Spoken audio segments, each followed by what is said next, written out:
untuk pembahagian porsi ya mungkin dalam kegiatan. Jadi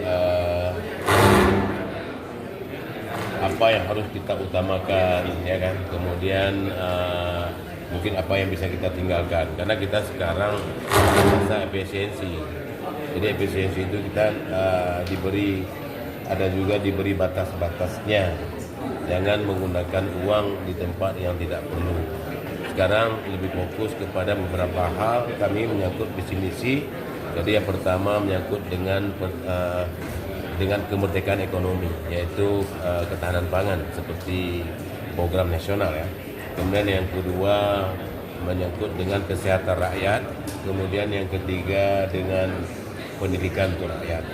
Jadi itu yang